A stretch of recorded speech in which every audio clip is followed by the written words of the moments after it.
Hey everyone, it's Jeremy. Welcome back to turn 51 of Pokemon Gold, where we are playing Cyanwood City. And this could be a really big turn for us. So let's take a look at the turn. Alright, so we've got some stuff going on. So let's go ahead and take a look at the top. And we will go all the way down until we get to something interesting, and then we'll watch it. So, at the top, someone has claimed the Throne of Knowledge, which is interesting, right? This is Violet City, who's still, still in the game, still has plenty of provinces. I wonder, I should actually, I've kind of been avoiding it, but I should open up a conversation with him, see, what's going on with his current focus, and interested in hitting Olivine City anymore. Does he want the cat back, etc. So we got our barrage of site searches. Nothing. Teleport. Nothing. Teleport. Nothing. Oh. Okay, so we can see we didn't die, but neither did he, which means a likely something. And, I'll cut to the chase. It means what we were worried about. It means bait. So let's go ahead and watch what happens. Okay, so our two golems come in. They're going to go through their buff cycle. We're more interested in what's going on over here. And what's going on over here is he immediately turns and runs. So we knew this was a possibility, right? We knew in attacking him, in him being there, period, we knew that was the, or I say we knew. I'm saying we like we're as in you and I both, right, are playing this game together. But okay, so I knew there was the chance, right, of this being bait. I weighed the pros and cons, right? What are the cons? We're going to lose two golems, potentially. A lot of gear. But at the end of the day, right, I calculated if it wasn't bait, if this was an honest mistake, and we caught it out, then that was going to be the end of Olivine City, period. And it was too great a chance at victory, and not enough of like a deficit. So we took it. We conquered the province. We just didn't get his god. So next up, we will see what happens. Unrest in Saffron City is increasing.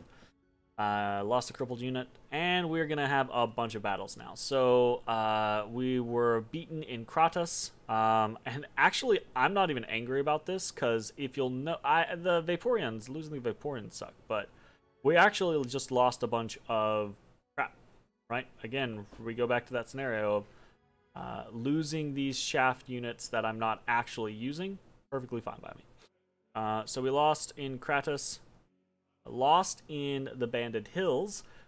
So this is something that I've been doing here lately, is I've been patrolling more, and I've been like sticking around in provinces that I think he's going to attack. Olivine is starting to turn this back on me, right? So he's starting to counter raid a province and then just stay in that province on the next turn, to see whether or not I try to pick it back up. And he can afford doing that easier because, like, if he puts a Steelix in every province, then I can't raid him at all, right? So that's the kind of like flip side. So we were beaten in Banded Hills. We won in Nifl. We won in Kunal. We anticipated an attack in Kunal, put our golem there, or put one of our golems there, and killed his peeps, which is awesome. One in Hall Woods, one in Junal Forest. This is all counter raiding. One in oh, that wasn't counter raiding, actually. That was a deep raid. One in Berman Highs. One in Lost, actually. Sorry, Lost in Gnome Peaks. Oh, sorry. I'm like, this is a regular thing. So this is the, so spoilers, right? The golems lose, but we want to see what do they lose to, because this is the interesting part, okay?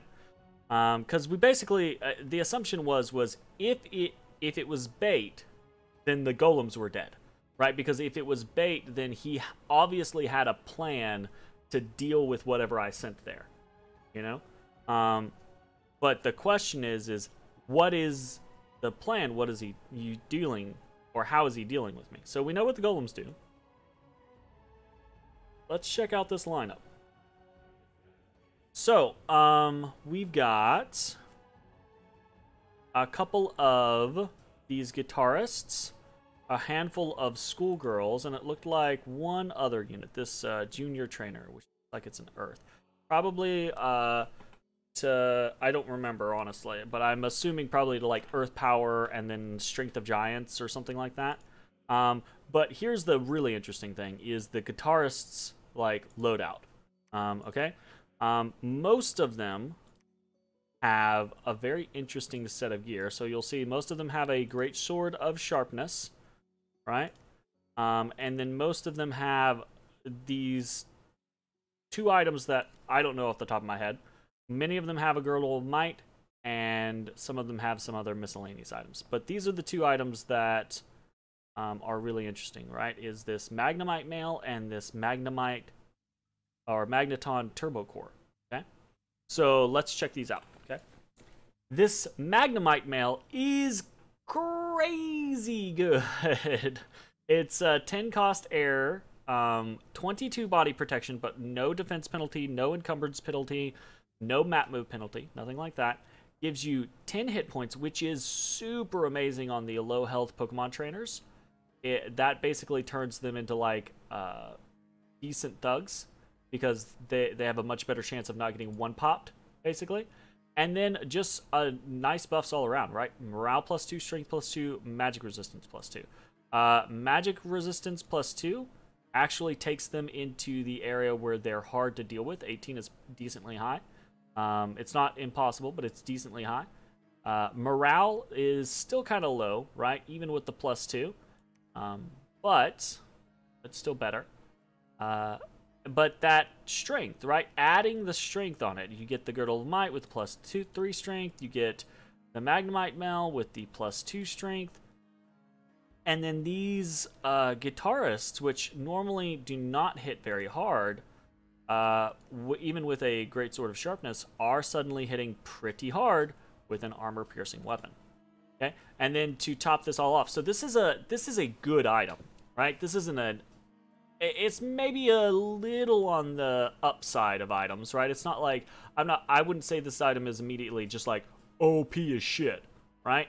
But it is good item, okay? This item's fucking OP as shit, though. And the reason why it's OP as shit is because it's quickness on 5 air gems. It's cursed, yeah, and only certain units can use it. Those units being guitarists or Magnemite riders, which I don't even think Olivine City has. I think the Electric City. I don't remember what the name of it is. They have some Magnemite riders, but only those units can use them. But this is super big, right? Quickness is an incredibly important buff on so many things. Getting this for 5 air gems is pretty damn good, especially if you're using something like a Dwarven Hammer. Like if I could make these, right, I'd be popping them out for 1 gem a turn. As it is, I make quickness boots, right, which take a boot slot, and they still cost me 6 water gems. So this is a very strong item. This is very, very good. And that's basically what this is, right? So if you watch, we're going to get what would be an easy assumption. Now, these guitarists are a decent base, and the reason why they're a decent base is because they have built-in awe. They are naturally stealthy, and they have built-in glamour. So this is, I think, probably one of the... We've been talking about this back and forth over the last probably a couple weeks, but realistically it's the last several turns. And when I say we, I mean the group of people that is playing the Pokemon Gold game. that are still active, right? And that is that Onard, the creator of the mod, is wanting to balance this against vanilla nations. So this is one of the things where I have to like jump in and be like, okay, so if I don't know that I agree with that, but it's not my mod, so my opinion on that doesn't matter. Okay, I think it would probably be a little cooler if you just made it its own thing and didn't worry about balancing with vanilla nations. But ignore that, because that's my random ass opinion. Onage, the creator of the mod, what they want to do is the priority. So in that concept, right? Part of the problem with so many of the Pokemon creatures, the Pokemon units, the commanders, and regular units, is that they just have so many different things going for them, right? You have a very cheap unit that has a unit with it, has multiple paths, has awe, has stealth, has glamour, right? Has seduction. Taskmaster only matters in certain scenarios, but is a spell singer, right? And now, some of these things make sense, right? It's a guitarist, okay? Give it spell singer. That's a cool mechanic. It's got awe, right? Because it's like a rock star, you know? You're in awe of meeting this rock star. But why have stealthy? Why have glamour? Why have seduction? Right? I mean, I can understand why you do have those things, because again, it's the same reason as Spellsinger or Awe. Those things do make sense, but it's too much. Like, and this is just one example of many different commanders and many different units. Like, one of the things with the units is most of the units have 4 attacks. Balancing that against vanilla is going to be crazy. But possible, right? I'm not saying that it's impossible. I'm just saying that that's a very big hurdle. Anyways, I'm talking about a whole lot of like the systemic portions, not problems, but portions of the mod. Let's actually watch what goes on. So we're gonna get a massive buff cycle here, and the Skarmories basically just go out to. They're not gonna really do much to the golems, but they basically go out to block, right? While the buff cycle goes up. So if we watch, we're getting a whole bunch of different stuff. We're getting iron skins from the majority of the guitarists. So the guitarists are going to do their own buff cycle.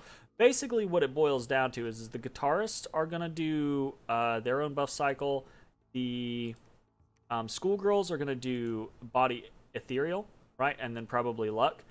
And then this junior trainer is going to do earth power and I think strength of giants. So if we watch, right, we got Iron Skin goes up on everyone. Legions of Steel comes out first, okay? So we get a bunch of body ethereals. We get flying shields out of everyone. Temper Fleshes. We got another Legion. We get Cheat Fate. Okay. Etc, etc. What else have we got going on? Temper Flesh is coming out. Okay, more Cheat Fates, etc.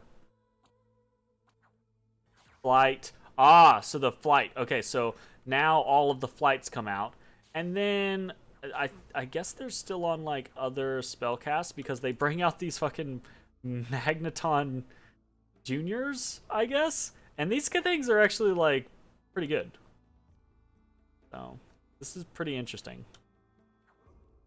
Alright, so they flight up and they Iron Will. They actually do a whole bunch. They probably didn't need to do all of this. But it doesn't matter because my golems are just fighting through. And my golems haven't been touched yet. My golems have not been hurt at all. Immediately they come down and cut. All of the just instantly insta-give. Because realistically, after all of the buffs that they have on them, these guitarists are much better stat line than the golems are. The golems actually have very bad attack skill and very bad defense skill, and this is a huge disparity between Olivine's nation and my nation. Okay, so we've seen this. Now let's so we saw how that ended. Let's pop out and check real quick. Okay, or let's look at some stuff. So looking at Olivine's nation. So these are the guitarists, right? They have a air, earth, and then they have a random. All of these randoms are somewhat useful, but honestly, like the water can be rough and the nature can be rough. You can still use them, right, for certain things, mostly like self buffs, but they're kind of difficult to use comparatively.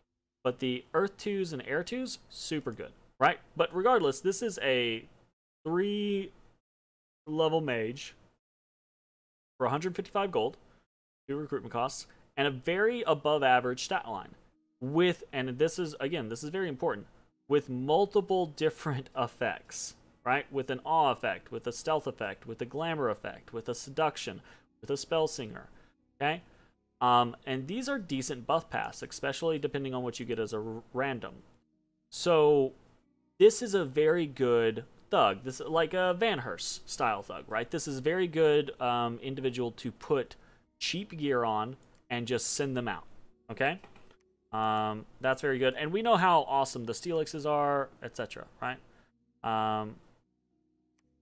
We even have these Skarmory. Actually, no, the Skarmory riders are a very bad example. These are more along the lines of what most nations have, which is kind of crappy to be honest. Okay, so let's take a look at what I have. Okay. So for competition, right? Let me check this real quick, actually.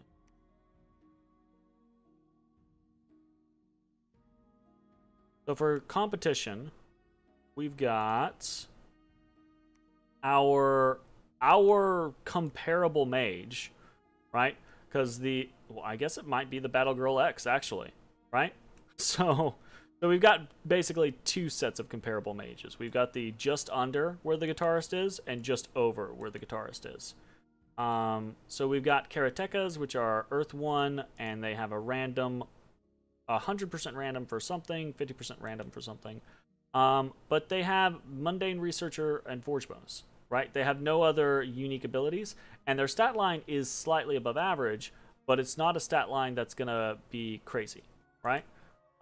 It's not a stat line that really receives a crazy amount of buffs, okay? Same thing for the Battle Girl Pearl, right? The Battle Girl X's are actually, like, their stat line's okay, but again, we have no real, they have stealthy, but that's about it, okay? What I have that are decent, like, interesting thug concepts are the Battle Girl Ruby, right? And then the Black Belts. So I just, this is a scenario where I think all a Cyanwood needs a thug, right? I think they need a thug, and I don't know what it is, if it's just giving like the Karateka or the Battle Girl like stealth or something like that. That would probably be helpful. But they need the Karateka or Battle Girl Pearl, or maybe even the Battle Girl Ruby, right? They need one of those units to have a little something extra in order to make it be an effective thugging option. Because you can make all of this gear, but I don't really have anyone good to use the gear on. That's why I kind of like turned to golems as an option, because my champions are basically flat out the window, right? Like, because you can't use weapons or shields on them, they're just not going to be anywhere near as good as something like a guitarist, for example, right? Like a guitarist would, like Urborn, for example, two guitarists will cut Urborn down in an instant. And I don't know that there's a whole lot I could do about that, truth be told. So, and I'm not gonna like complain. I'm not trying to complain or anything like that. I'm trying to like walk through the differences of the nations and what Olivine has available to them and what I have available to me, right? So, Olivine has added a new a new variable into the situation. That variable is his thugged guitarists. They have very high damage attacks. They have quickness, right? They are very dodgy. Keep in mind, right? They have, after everything's added in, they have pretty high defense skill, and they have glamour, right? So they're pretty hard to actually pin down. And they have very good protection after buffs, and they have very good, or I say very good, but very decent health considering they're human mages, right? About the only thing that isn't crazy about them is they're not super mobile, right? They're not flyers. Some of them will be able to do cloud trapeze, right? So that's dangerous. But not all of them. So that makes it much less reliable. So that's something to consider. But that is a new trick that we have to worry about in the book. So we're gonna keep that in mind as we progress forward. So in that vein, we're gonna go ahead and jump into everything else. So we had this battle here in Gnome Peaks. We still had a couple of other things go on, so I do want to cover those. We conquered Spires of Ascension. We hit a little bit of lucky gold deposit, got 580 gold, which is very nice. We found a Pokemon Ranger Gal, an Olivine City Lass, cured some afflictions, did some patrolling, and got some promotions. So, in the Olivine City front itself, this is kind of a conjoined front at the moment, the Olivine City front and the Saffron City front. But realistically, so in the northern front, we're moving Wigglia back into stealth mode. We're going to continue hitting the north with her as much as we can. Everyone else is doing their normal thing. Instilling uprises, hiding, and preaching should be what we're doing in most of the stations. Make sure I'm actually doing the right thing. Okay, and so obviously, right, there is a wave of attacks, and this is something that we've been building up for a while with the with all of the Black Belt goes that we're recruiting in Impassable Mountains, then sending them down to Cyanwood City and picking up flyers, then back up to Saffron City. We've been kind of building this wave for a bit, and this turn we're unleashing it. I expect half these attacks to fail at least, right? But one of the attacks that is going on is Gilgamesh. And I did not name this guy. This is how he came out. So, this Steelix champion did come out with one of the randoms, so that's pretty cool. Came out as at an Earth 5. That's pretty nice. We are sending him out to attack immediately. Olivine City has unleashed a new card, right? Or shown a little bit more of his hand. We're going to try to push back and show that we are also pulling out new tricks, okay? So we have a whole barrage of attacks coming out. We're going to hit in 1, 2, let me actually check. So 1, 2, 3 locations with flying groups, okay? So 2 from Saffron City and 1 from Omicria, right? So in Windsong, Lost Canyon, and the Obsidian Waste, we're hitting with flying groups. And then in Woods of Weeping, we're actually hitting with, we're pushing forward with Urborn, okay? We are pushing up to the Farron Mountains with Zinville's group, and we're moving directly on top of Greenwall with Gilgamesh. So Gilgamesh has a interesting set of items and everything like that. Got a Firebrand, Scutata Volturnus, Dragon Helm, Robe of Shadows, Boots of Quickness, Amulet of Resilience, and a Ring of Regeneration. So he's going to be regenerating a fair chunk. He's got decent protection. He's going to hit very hard. He's going to hit very frequently. And he's got a decent amount of reinvigoration. After Earth Power, he's going to have even more. So this guy is pretty scary. I don't know. He's definitely not... I don't think he's capable of dealing with something like the Guitarist Barrage, right? But He's also stealthy, so we're gonna try to just use him as a mobile force, turn Olivine's tricks against him, and since he has 34 map move, right, we can hit Green Wall, then we could potentially hit Forest of Gun, right? We can just start smacking the crap out of places over and over and over and over. Okay? So we'll see how it goes. This is a part of an ongoing effort to strangle Olivine City out. We just lost 2 big units and a whole bunch of gems, right?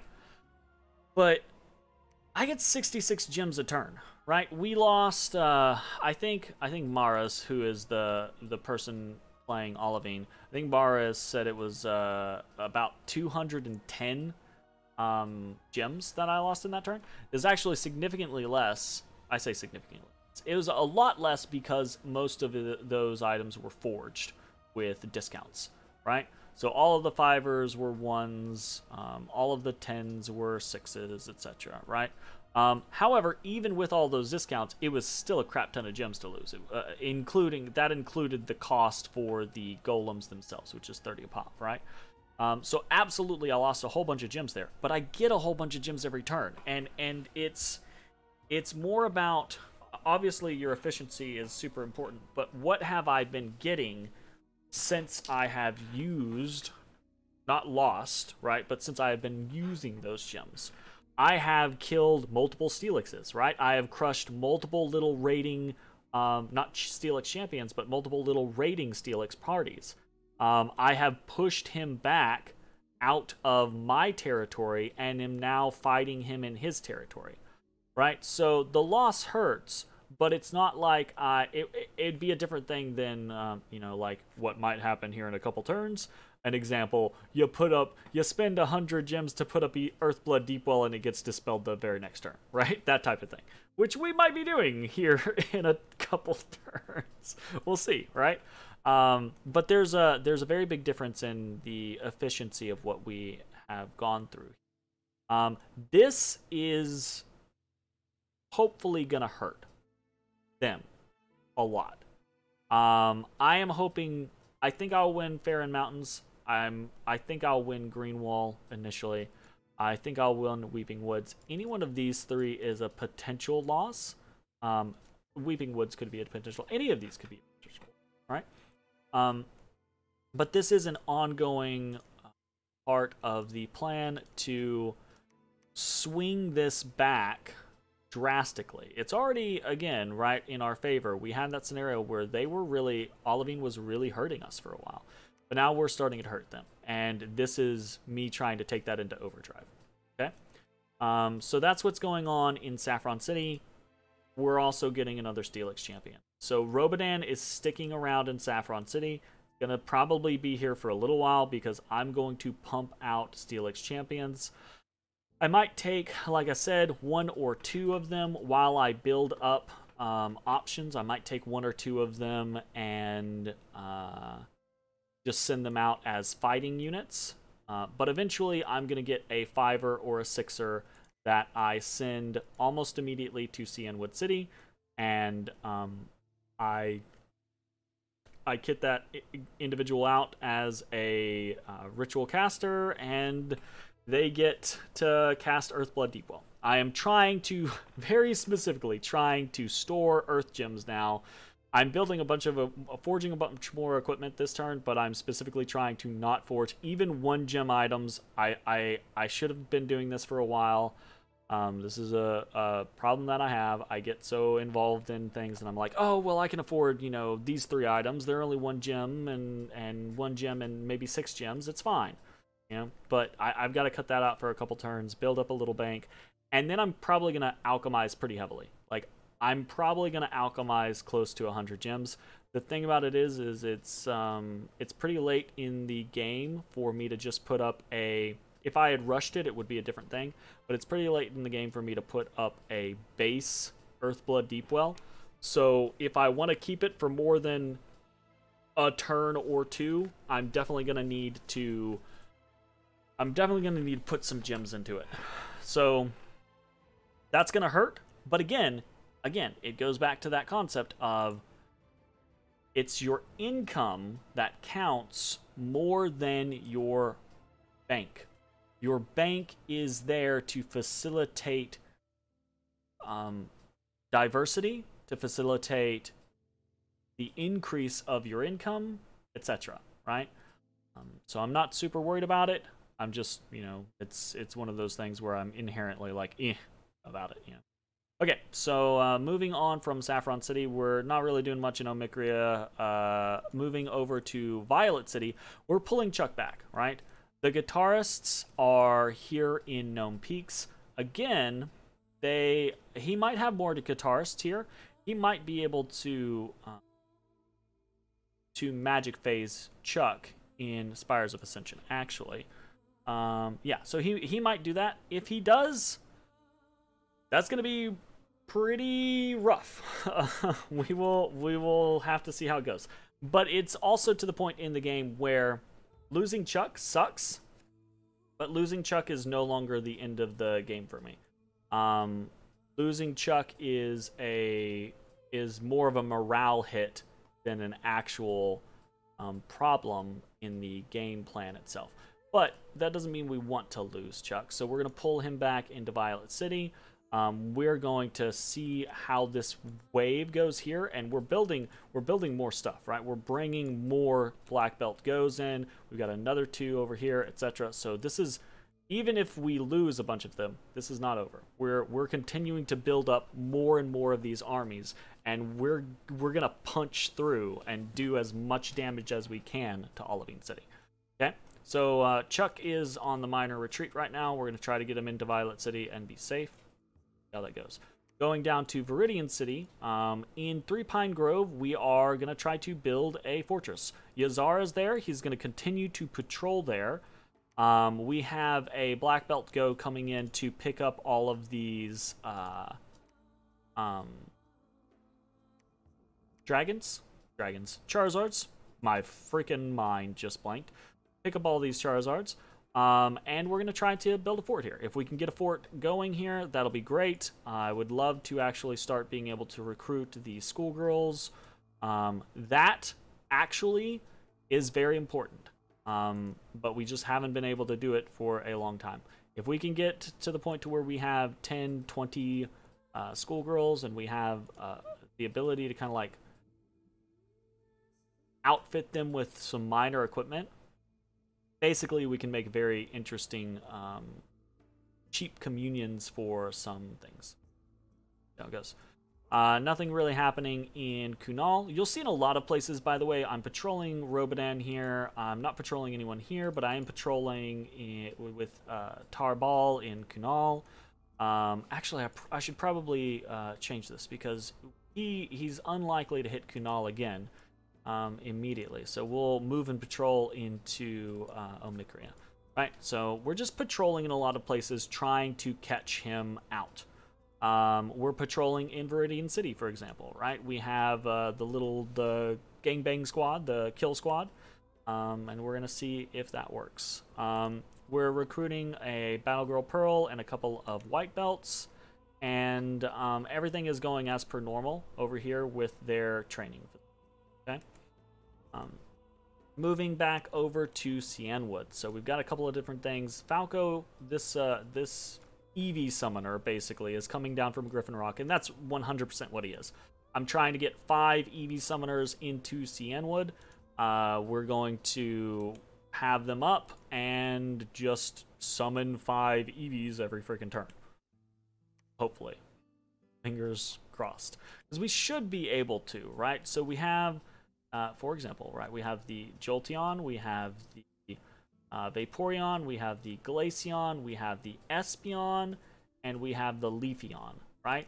I don't have the ability to get a Flareon, and I don't have the ability to get... Oh, no, I can, because it's only a 3-star, right? I can get Umbreons now.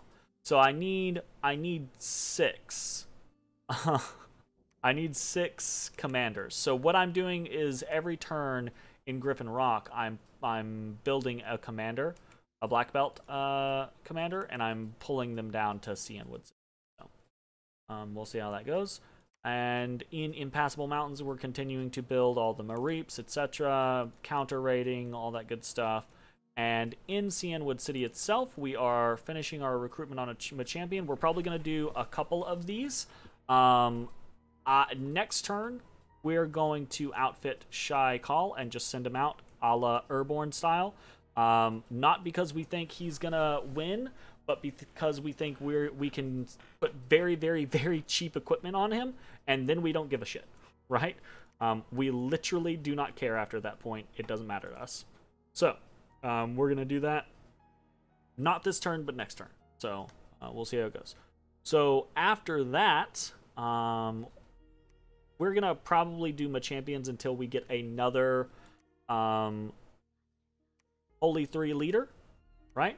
Because we are starting to build up another good stack of black belts, and once we do, we will be using them. Starwald and Limerick are on the move. Limerick's going to come down here to Dathan, and then the next turn he's going to jump to Trouble Bog.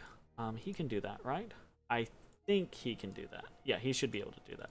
So he can jump from Dathan to Trouble Bog, and we'll see how that goes. Starwald is heading up into Saffron City. Oop. I could have sworn that I turned it off earlier.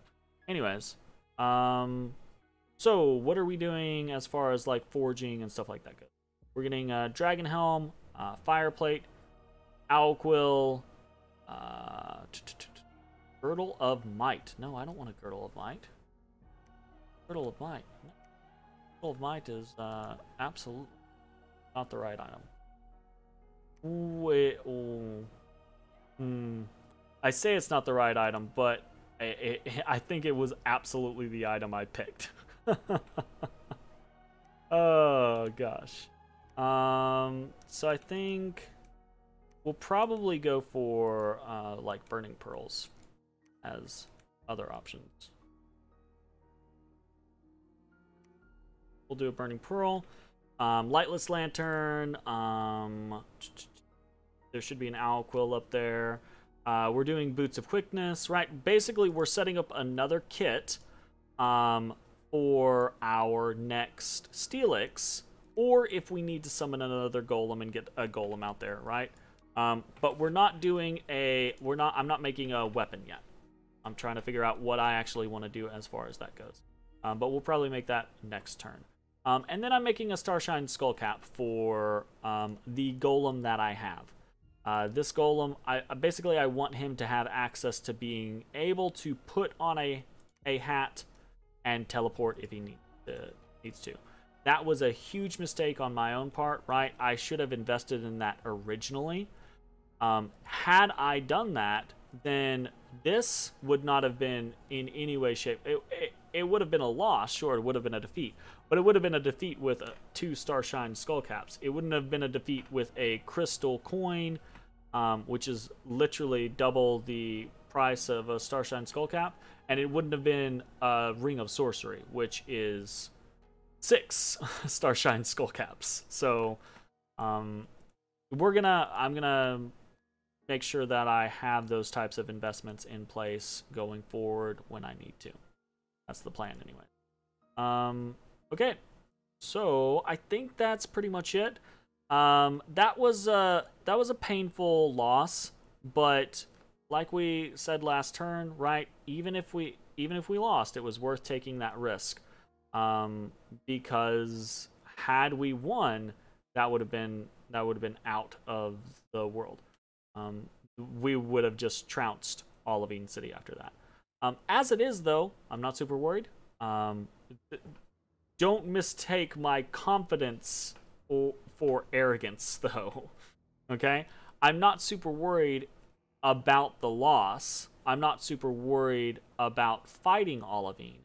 I think we are still in control of the situation, and I think we are still going to be able to continue to do damage and hopefully slowly push this in our favor. However, this is by no means over, right?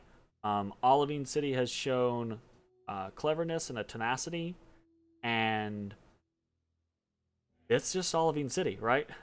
Olivine City could come back and beat us on their own. the whole other rest of the world that we potentially have to deal with. We have a border with Celadon now.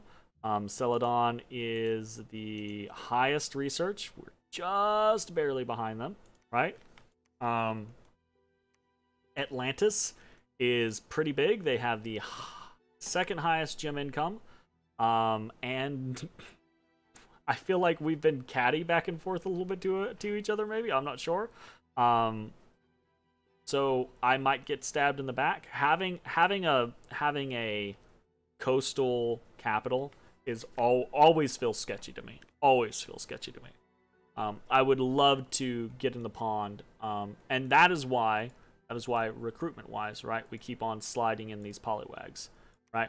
That's why recruitment-wise we keep on trying to pick up these swimmers. That's why we keep building these water bracelets, right? And hopefully, eventually, we're gonna stockpile them. I keep putting them on random people for increased research because I'm like, well, why not, right? But that's something that we really need to keep in mind and worry about. So. It has been, this game, right, has been incredibly interesting and incredibly fun for me. I've had a great time playing this mod, and this is the second time I've played this mod multiplayer, and every single time is a great time. Even when things are wildly imbalanced, or bugged, or we have AFKs, right, with Ekritique and stuff like that. It's still a great time. So I'm really looking forward to how it keeps going. We'll see if we can pull something out in the next couple turns. And I will see you all next time.